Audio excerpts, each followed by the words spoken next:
Bonjour, voici un petit tutoriel sur comment faire les calculs concernant la loi binomiale avec une calculatrice TI 83 ou supérieure. Alors je vais faire un tuto pour la 83 Plus et un tuto pour la 83 Premium, c'est à peu près pareil, hein.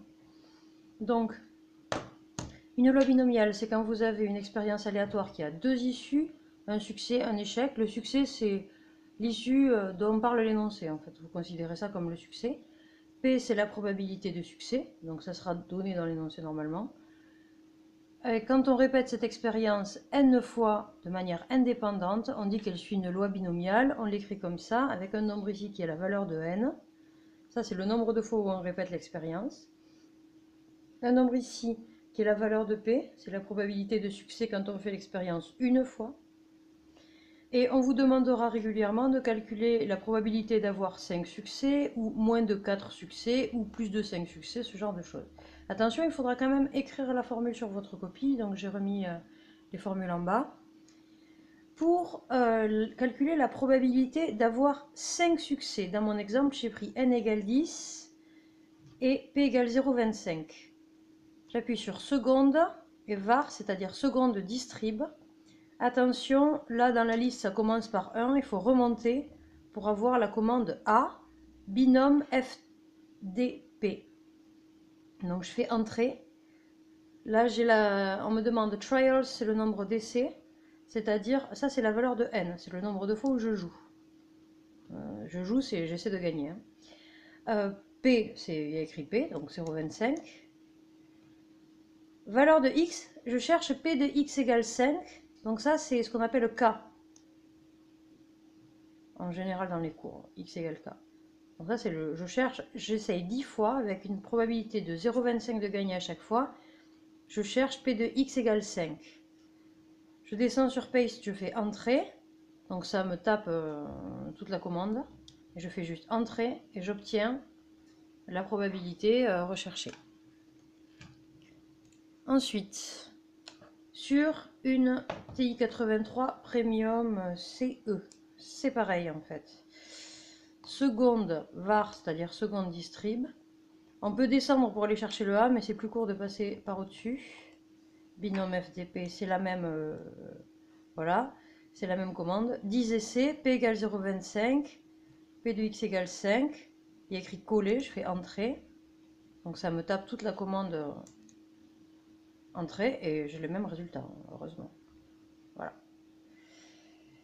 Pour calculer P de X inférieur ou égal à 4.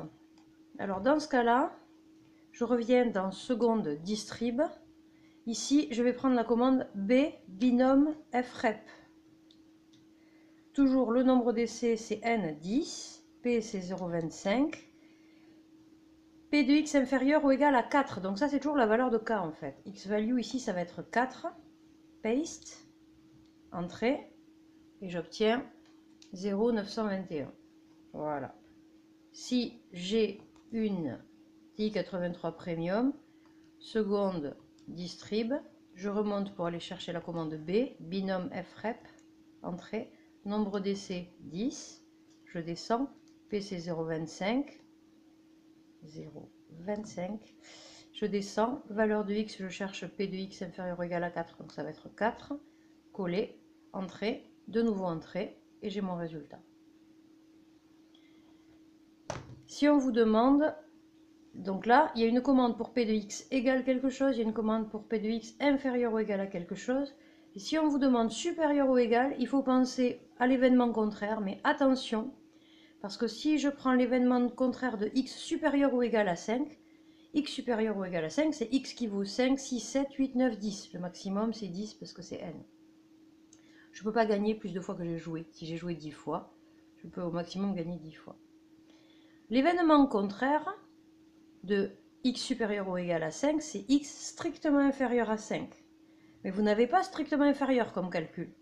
Donc il faut bien penser que strictement inférieur à 5, ça veut dire jusqu'à 4 inclus. Et donc ça va être P de x inférieur ou égal à 4. Puisque c'est un nombre de succès, c'est des nombres entiers. Je ne peux pas gagner une fois et demi. Donc je gagne un nombre entier deux fois. Si je suis strictement plus petite que 5, c'est que je suis inférieur ou égal à 4.